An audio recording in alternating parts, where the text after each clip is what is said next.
ഫലമുള്ള ജീവിതം എല്ലാവരുടെയും സ്വപ്നമാകുന്നു. ഒരു പ്രയോജനവുമില്ലാതെ ഫലമില്ലാതെ ജീവിച്ചതുകൊണ്ട് എന്ത് സാധിക്കാനാണില്ലേ? ഫലമുള്ള ജീവിതം എങ്ങനെ സാധ്യമാകും എന്നത് നാം ചിന്തിക്കേണ്ട കാര്യമാണ്. നമുക്ക് ചിന്തിക്കാം.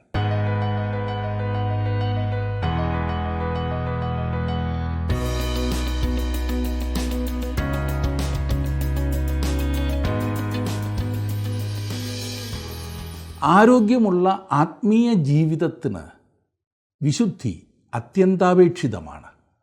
വിശുദ്ധിയുടെ മാനദണ്ഡം ദൈവത്തിൻ്റെ വിശുദ്ധിയാകുന്നു എന്ന് ബൈബിൾ പഠിപ്പിക്കുന്നു. ആത്മരക്ഷയ്ക്കായി ക്രിസ്തുവിനെ ആശ്രയിക്കുന്നവരെ ദൈവം വിശുദ്ധരായി പ്രഖ്യാപിച്ച് പരിശുദ്ധാത്മാവിൽ നടത്തി യഥാർത്ഥ വിശുദ്ധരാക്കുന്നതാണ് വിശുദ്ധീകരണം എന്ന പദം കൊണ്ട് ഉദ്ദേശിക്കുന്നത്. വിശുദ്ധിയില്ലാതെ ആത്മീയ ആരോഗ്യമില്ല, ആവേശമില്ല, ജീവിതം അസ്വസ്ഥമായിരിക്കും. ജഡത്തെ അനുസരിച്ച് ജീവിക്കുന്നത് നമ്മെ അശുദ്ധരാക്കുമെന്നും ആത്മാവിനെ അനുസരിച്ച് ജീവിക്കുന്നത് നമ്മെ വിശുദ്ധരാക്കുമെന്നും നാം ഗലാത്യ ലേഖന പഠനത്തിൽ കണ്ടു. ജഡമെന്നാൽ ശരീരം എന്നതിനേക്കാൾ ഉപരി നമ്മുടെ മരണം വരെ നമ്മിൽ മുറുകെ പറ്റിയിരിക്കുന്ന കുഴഞ്ഞു മറിഞ്ഞ പാപമാകുന്നു എന്നോർക്കണം. ദൈവഹിതത്തിന് വെളിയിലുള്ള വിചാരങ്ങളും വികാരങ്ങളും ജഡത്തിൻ്റെ നിയന്ത്രണങ്ങളിൽ നിന്നും വേർപെട്ട് ആത്മാവിൻ്റെ നിയന്ത്രണത്തിൽ ആത്മബലം നിറയുന്നവരാകണം ഒരു വിശുദ്ധൻ. ആത്മാവിൻ്റെ ഫലം പ്രവർത്തനങ്ങളെക്കാൾ നമ്മുടെ മനോഭാവമാകുന്നു എന്ന് മറക്കരുത്. ഫലം സ്വയം നിർമ്മിച്ചാൽ അത് കൃത്രിമമാകും, അത് വൃത്തിയില്ലാത്തതാകും. ക്രിസ്തുവിൻ്റെ സ്വരൂപത്തോടെ അധികമധികമായി അനുരൂപപ്പെടുന്നതാണ് വിശുദ്ധീകരണത്തിൻ്റെ പാത. പാപം കുറഞ്ഞ് വിശുദ്ധി വർദ്ധിച്ച് ക്രിസ്തുവിനെ പോലെ ആകുക. ക്രിസ്തുവിനെക്കുറിച്ചുള്ള അറിവിലും ദൈവകൃപയിലും നാം വളരുമ്പോൾ നമ്മിൽ ആത്മാവിൻ്റെ ഫലം വർദ്ധിച്ച് ജഡത്തിൻ്റെ പ്രവൃത്തികൾ കുറഞ്ഞു വരുന്നത് കാണപ്പെടുവാൻ സാധിക്കും. അതത്ര വിശുദ്ധീകരണം. ഈ പരിശുദ്ധാത്മാവിൻ്റെ ശക്തിയിൽ മാത്രം സംഭവിക്കുന്ന ഒരു അനുഭവമാണ് വിശുദ്ധീകരണം എന്നുള്ളത്. ആത്മാവിൽ നടക്കുക എന്നാൽ ഒരു ആത്മീയ ചുവട് മറ്റ് ആത്മീയ ചുവടിൻ്റെ മുൻപിൽ വെച്ച്, അങ്ങനെയാണല്ലോ നമ്മൾ നടക്കുന്നത്. യേശു നടന്നതുപോലെ തന്നെ പിതാവിൻ്റെ ഹിതത്തോട് അനുരൂപപ്പെട്ട് പിതാവിൻ്റെ വചനത്തോടും പ്രവൃത്തികളോടും യോജിച്ച് നടക്കുക എന്നതത്രേ ആത്മാവിനെ അനുസരിച്ച് നടക്കുക എന്ന് പറഞ്ഞാൽ. ദൈവം ആഗ്രഹിക്കുന്നത് ചെയ്യുക, ദൈവം പറഞ്ഞിരിക്കുന്നത് ചെയ്യുക, ദൈവം ചെയ്യുന്നത് ചെയ്യുക. ബാഹ്യമായ ചില ചടങ്ങുകൾ കൊണ്ടും പ്രമാണങ്ങൾ കൊണ്ടും വിശുദ്ധി പ്രാപിക്കാമെന്ന് പഠിപ്പിച്ച യഹൂദ മതാനുസാരികൾക്ക് പൗലോസ് കൊടുക്കുന്ന മറുപടിയാണല്ലോ ഗലാത്യ ലേഖനം. ഇത് ജഡവും ആത്മാവും തമ്മിലുള്ള ഒരു പോരാട്ടമാകുന്നു. നാം ആത്മാവിൽ നടന്നുകൊണ്ട് നമ്മുടെ പോരാട്ടം സകല ശക്തിയോടും കൂടെ കഴിക്കേണ്ടതാകുന്നു. ദൈവഹിതം പ്രവർത്തിക്കുകയും ദൈവവചനം നാം അനുസരിക്കുകയും ചെയ്യുമ്പോൾ നമുക്ക് ആത്മാവിൽ നടക്കുവാൻ കഴിയും. വചനം വായിക്കുന്നു, വചനം ധ്യാനിക്കുന്നു, അത് പഠിക്കുന്നു, അത് നമ്മുടെ ഉള്ളിലാക്കുന്നു. അങ്ങനെ വചനത്താൽ കുതിർന്ന കുത്തി നിറയ്ക്കപ്പെട്ട അതെ ആത്മാവിന് പ്രവർത്തിക്കുവാനുള്ള ഒരു പ്രതലം നാം ഉണ്ടാക്കുകയാണ് ചെയ്യുന്നത്. നാം അജ്ഞർ ആയിരിക്കുന്ന ഇടത്തിൽ ആത്മാവ് പ്രവർത്തിക്കുന്നില്ല. അവൻ പ്രകാശിപ്പിക്കും. എന്നാൽ നാം വചനം അറിഞ്ഞിരിക്കണം. എങ്ങനെയെങ്കിലും ജീവിച്ച് സ്വർഗത്തിൽ പോകുന്നതല്ല ക്രിസ്തീയ ജീവിതം. ദൈവം ആഗ്രഹിക്കുന്നത് നാം ആത്മാവിൻ്റെ ഫലം നിറഞ്ഞ വിശുദ്ധ ജീവിതം ജീവിച്ച് സ്വർഗം ഇവിടെ ആസ്വദിച്ച് നിത്യതയിലേക്ക് പ്രവേശിക്കുവാനാണ്. ഗലാത്യ ലേഖനം 5-ാം അധ്യായത്തിൽ 23-ാം വാക്യം വരെ നാം കണ്ടു കഴിഞ്ഞ് ഇന്ന് 24, 25, 26 വാക്യങ്ങൾ നമുക്ക് നോക്കാം. വളരെ പ്രധാനപ്പെട്ട ചില ചിന്തകൾ. ഗലാത്യ ലേഖനം 5-ാം അധ്യായം.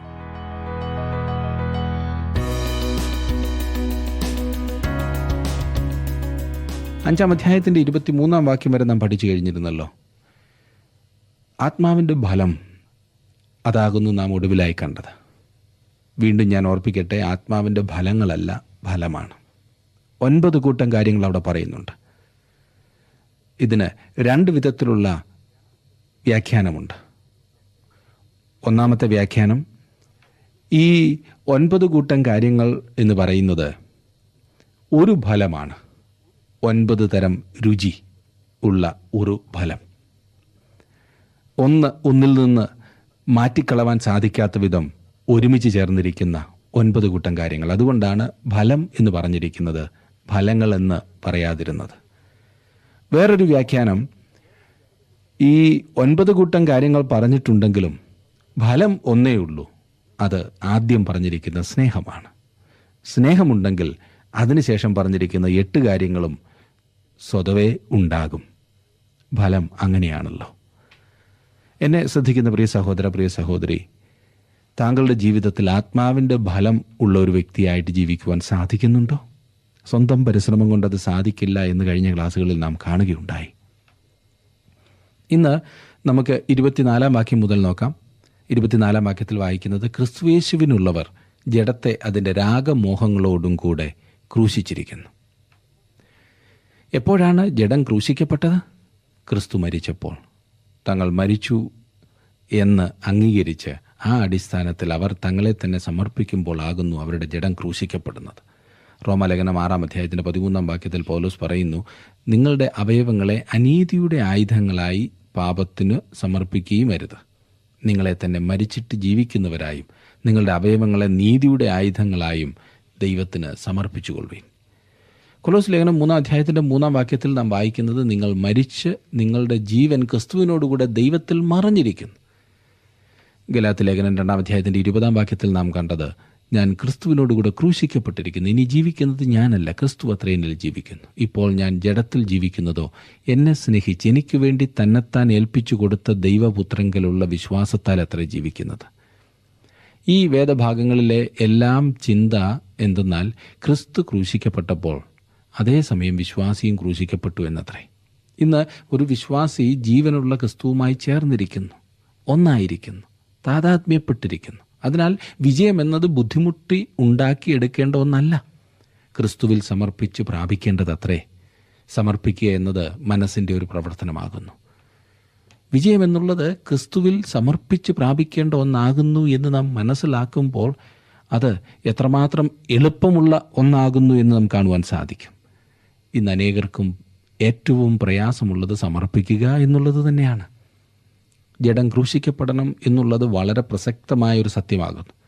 ഒരു സാദൃശ്യത്തിൻ്റെ അടിസ്ഥാനത്തിൽ വാദിക്കുന്നത് ശരിയല്ലെങ്കിലും ഈ വാസ്തവം മനസ്സിലാക്കുവാൻ സഹായകരമായ ഏതാനും കാര്യങ്ങൾ ഞാൻ പറയട്ടെ. ഒരു വിശ്വാസി തൻ്റെ പഴയ സ്വഭാവത്തെ ത്യജിക്കുന്നത് ഒരു സഹതാപവും ദയയും ഒന്നുമില്ലാത്തതുപോലെയാണ്. റോമാക്കാരുടെ ഇടയിൽ ക്രൂശീകരണം എന്ന് പറഞ്ഞിരുന്നത് മാന്യമായ രീതിയിലോ നല്ല ആളുകൾക്ക് വേണ്ടിയോ ചെയ്തിരുന്ന ഒരു വധശിക്ഷയുടെ മാർഗമായിരുന്നില്ല എന്നോർക്കണം. ഏറ്റവും മോശക്കാരായി കണക്കാക്കിയിരുന്ന കുറ്റവാളികൾക്കാണ് ഈ വിധത്തിൽ ശിക്ഷ നൽകിയിരുന്നത്. അതുകൊണ്ട് തന്നെയാണ് യേശുവിൻ്റെ മരണം ഏറ്റവും അധികം ലജ്ജാകരമായ ഒന്നായി പറയപ്പെടുന്നത്. അതുകൊണ്ട് നാം നമ്മുടെ ജഡത്തെ ക്രൂശിക്കുമ്പോൾ ആദരവോടും ദയയോടും നിവർത്തികെട്ടതുകൊണ്ടുമൊന്നുമല്ല നാം അങ്ങനെ ചെയ്യേണ്ടത്. പിന്നെയോ ഇതിനേക്കാൾ കുറഞ്ഞതൊന്നും അത് അർഹിക്കുന്നില്ല. അത്രയ്ക്ക് ദുഷ്ടതയാണെന്ന് കണ്ട് തന്നെ നാം ജഡത്തെ ക്രൂശിക്കണം. ഒരു അനുരഞ്ജനത്തിന് നാം ഒരിക്കലും മുതിരേണ്ടതില്ല. രണ്ടാമതായി, ഒരു വിശ്വാസി തൻ്റെ പഴയ സ്വഭാവത്തെ ത്യജിക്കുന്നത് വേദനാജനകമാണ്. ക്രൂശീകരണം അത്രയേറെ വേദന നൽകുന്ന ഒരു ശിക്ഷാമാർഗമായിരുന്നു. ഭയാനകമായ വേദന, പാപത്തിൻ്റെ തൽക്കാല ഭോഗത്തെ തള്ളിക്കളയുമ്പോൾ ഉണ്ടാകുന്ന വേദന നമ്മിൽ ആർക്കാണ് അറിയാൻ പാടില്ലാത്തത്.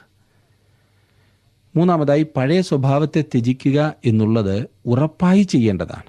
ക്രൂശിന്മേൽ വധിക്കുന്നത് വളരെ സാവധാനത്തിലുള്ള മരണമാണെങ്കിലും അത് ഉറപ്പായിട്ടുള്ള ഒന്നത്രേ. നാം ജഡത്തിൻ്റെ സകല പ്രവൃത്തികളും ക്രൂശിക്കേണ്ടതുണ്ട്. വിശുദ്ധിയുടെ ഒന്നാമത്തെ രഹസ്യം നമ്മുടെ അനുതാപത്തിൻ്റെ ആഴവും ഉറപ്പും എത്ര എന്നുള്ളതാണ്. ഏതെങ്കിലും പാപം തുടർച്ചയായി നമ്മെ പിന്തുടർന്ന് പിടിക്കുകയും കീഴടക്കുകയും ചെയ്യുന്നുവെങ്കിൽ അത് ഒന്നുകിൽ നാം വാസ്തവമായി അനുതപിച്ചിട്ടില്ല, അല്ലെങ്കിൽ അനുതപിച്ചു എന്നാൽ ആ അനുതാപത്തിൽ തുടർന്നിട്ടില്ല എന്നതാകും. നാം നമ്മുടെ പഴയ സ്വഭാവത്തെ ക്രൂശിച്ചിട്ട് പലപ്പോഴും അതിനോടുള്ള സ്നേഹം കൊണ്ട് ആ സ്ഥലം സന്ദർശിക്കുവാൻ പോകുമില്ലേ? അവിടെ ചെല്ലുമ്പോൾ നമുക്കാകെ സങ്കടമാകും. നാം അതിനെ തലോടുവാനും താലോലിക്കുവാനും അതിൻ്റെ വിടുതലിന് വേണ്ടി ആഗ്രഹിക്കുവാനും തുടങ്ങും. പലപ്പോഴും നാം അവനെ ക്രൂശിൽ നിന്നും താഴെ ഇറക്കി സഹായിക്കുവാൻ ശ്രമിച്ചെന്ന് വന്നേക്കാം. അതിനെ അവിടെ തന്നെ ഇട്ടേക്കുവാൻ നാം പഠിക്കണം. അതിനോട് യാതൊരു ദയയും കാണിക്കുവാൻ നാം ഒരുങ്ങരുത്. എപ്പോഴെങ്കിലും ഏതെങ്കിലും വിധത്തിലുള്ള അസൂയയുടെയോ അഹങ്കാരത്തിൻ്റെയോ അശുദ്ധമായതായോ ചിന്ത നമ്മുടെ മനസ്സിനെ കീഴടക്കുവാൻ ശ്രമിക്കുമ്പോൾ അതിനെ തലയിലിട്ട് താലോലിക്കാതെ തട്ടിത്തെറിപ്പിക്കണം. അതിൻ്റെ വിവിധ വശങ്ങളെക്കുറിച്ച് ചിന്തിച്ച് ഒരു ന്യായീകരണം കണ്ടുപിടിക്കുവാൻ ശ്രമിക്കുന്നത് മാരകമാണ് സുഹൃത്തെ. നാം അതിനോട് യുദ്ധം പ്രഖ്യാപിച്ചു കഴിഞ്ഞിരിക്കുകയാണ്. ഒരു വിധത്തിലുള്ള സന്ധി ചർച്ചകൾക്ക് നാം തയ്യാറല്ല. ഒരിക്കലായിട്ട് നാം ആ വിഷയം അവസാനിപ്പിച്ചു. അത് വീണ്ടും തുറക്കുവാൻ നാം ഒരുങ്ങരുത്. നാം ജഡത്തെ ക്രൂശിച്ചു. ആ ആണികൾ ഇനിയും ഊരുവാൻ ഒരുങ്ങരുത്. അത് അബദ്ധമാണ്, മാരകമാണ്. അത് നമ്മുടെ ജീവിതത്തിൻ്റെ എല്ലാ വിജയത്തെയും തോൽവിയിലേക്ക് വലിച്ചിഴയ്ക്കും. ഈ കാര്യത്തിലുള്ള വിജയത്തിന് നമ്മെ സഹായിക്കുന്നത് ആരാകുന്നു എന്ന് ചോദിച്ചു കഴിഞ്ഞാൽ അടുത്ത വാക്യത്തിൽ നമുക്കത് കാണുവാൻ സാധിക്കും. ആത്മാവിനാൽ നാം ജീവിക്കുന്നുവെങ്കിൽ ആത്മാവിനെ അനുസരിച്ച് നടക്കുകയും ചെയ്യുക. 25 വാക്യമാണ് ഞാൻ വായിച്ചത്. 16 വാക്യത്തിൽ ഉപയോഗിച്ചിരിക്കുന്ന നടക്കുക എന്നതും ഇവിടെ നടക്കുക എന്നുപയോഗിച്ചിരിക്കുന്നതും ഗ്രീക്കിൽ 2 പദമാണ്.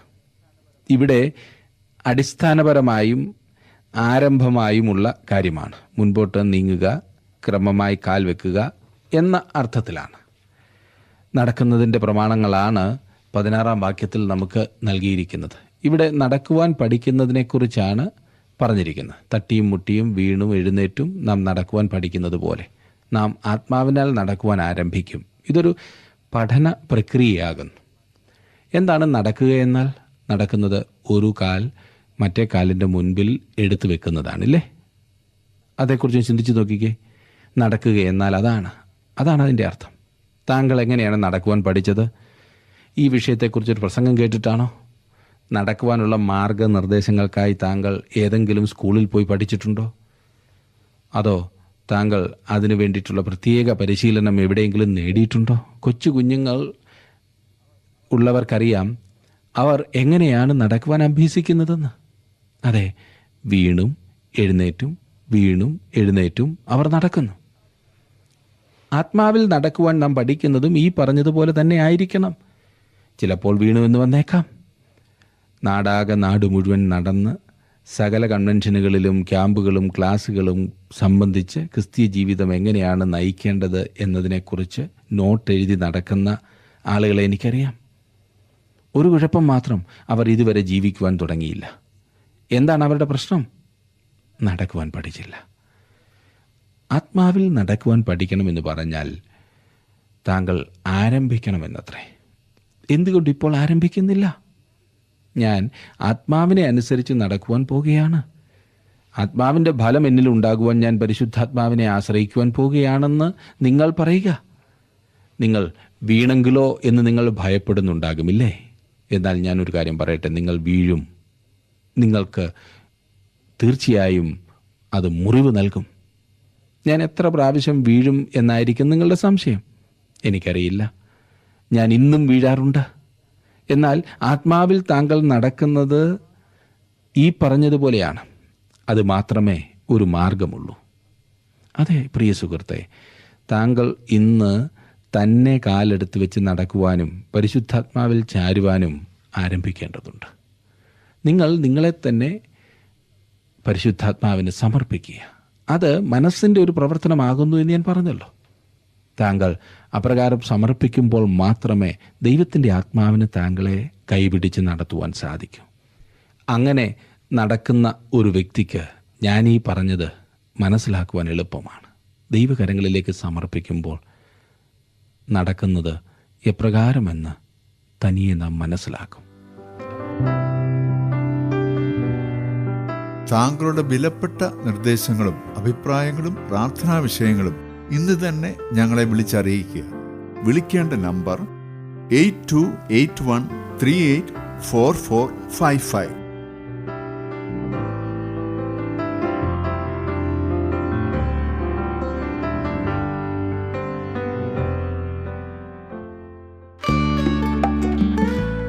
ഇന്നത്തെ പ്രോഗ്രാം താങ്കൾക്ക് ഇഷ്ടപ്പെട്ടുവോ? എങ്കിൽ ഉടൻ തന്നെ ഞങ്ങൾക്കൊരു മിസ് കോൾ തരിക. അടുത്ത വിജയി ഒരുപക്ഷെ താങ്കളായിരിക്കാം.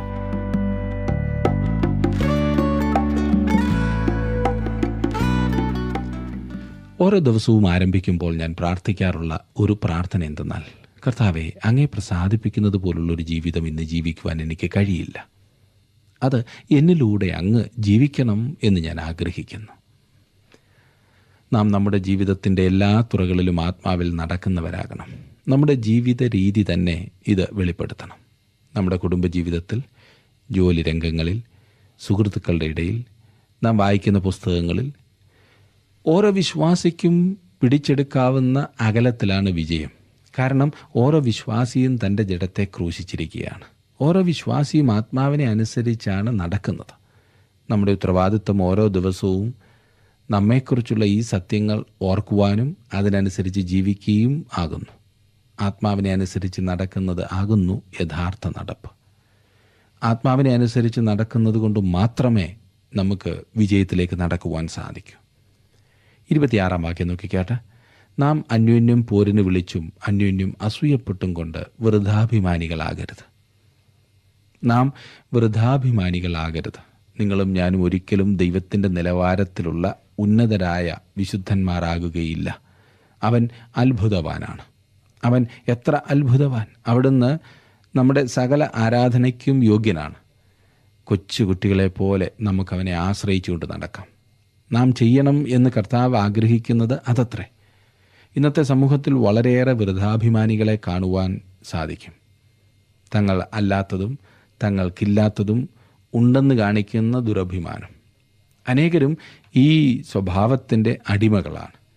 ഇതൊരു ശാപമായി മാറിയിരിക്കുകയുമാണ്. തങ്ങൾക്കില്ലാത്ത വിദ്യാഭ്യാസം ഉണ്ടെന്ന് കാണിക്കുവാനുള്ള വ്യഗ്രത, തങ്ങൾക്കില്ലാത്ത പണമോ ചുറ്റുപാടുകളോ ഉണ്ടെന്ന് കാണിക്കുക, തങ്ങൾക്കില്ലാത്ത സൗന്ദര്യം ഉണ്ടെന്ന് വരുത്തുക, അതെ, തങ്ങൾക്കില്ലാത്ത ഭക്തി ഉണ്ടെന്ന് കാണിക്കുന്നവരും കുറവല്ല. ഇന്ന് കൂടുതലും അതായിരിക്കുമല്ലോ, അല്ലേ? അതുകൊണ്ട് ബന്ധങ്ങളിൽ ഉലച്ചിൽ, തമ്മിൽ അസ്വസ്ഥത, പോരിന് വിളിക്കുന്ന സ്ഥിതിയെക്കുറിച്ച് പൗലോസ് പറയുന്നു. നാം മറ്റുള്ളവരെ വഴക്കിന് വിളിക്കുകയും അവരോട് അസൂയപ്പെടുകയും അരുത്. നാം നമ്മുടെ ഉയരം കൂടിയ കസേരകളിൽ നിന്നിറങ്ങി ആത്മാവിൽ നടക്കേണ്ടതാണ്. ക്രിസ്തീയ ജീവിതം ദൈനംദിനമുള്ള ഒരു നടപ്പാണ്. ക്രിസ്തീയ ജീവിതം അപ്രകാരം നയിക്കുന്നില്ല എങ്കിൽ അത് നമുക്ക് തന്നെ ഭാരമാണ്, ശാപമാണ്. 26 വാക്യം വളരെ പ്രധാനപ്പെട്ട ഒരു വാക്യം തന്നെയാണ്. ഇവിടെ നിന്നും നമുക്ക് മനസ്സിലാക്കുവാൻ സാധിക്കുന്നത് നമ്മെക്കുറിച്ച് തന്നെ നമുക്കുള്ള അഭിപ്രായത്തെ ആശ്രയിച്ചാണ് നമുക്ക് മറ്റുള്ളവരോടുള്ള മനോഭാവം അല്ലെങ്കിൽ പെരുമാറ്റ രീതി ഇരിക്കുന്നത്. ഞാൻ വീണ്ടും പറയട്ടെ, നമ്മെക്കുറിച്ച് തന്നെ നമുക്കുള്ള അഭിപ്രായത്തെ ആശ്രയിച്ചാണ് നമുക്ക് മറ്റുള്ളവരോടുള്ള മനോഭാവം അല്ലെങ്കിൽ പെരുമാറ്റ രീതി ഇരിക്കുന്നത്. നമുക്ക് വൃഥാഭിമാനമുള്ളപ്പോഴാണ് നാം മറ്റുള്ളവരെ പ്രകോപിപ്പിക്കുകയും അവരോട് അസൂയപ്പെടുകയും ചെയ്യുന്നത്. ഞാൻ ഇന്നാരേക്കാൾ കൂടിയവനാകുന്നു എന്നുള്ള ചിന്ത വരുമ്പോൾ മറ്റുള്ളവരെ താഴ്ത്തിക്കെട്ടുവാനും താഴെ കാണുവാനും നാം ശ്രമിക്കും.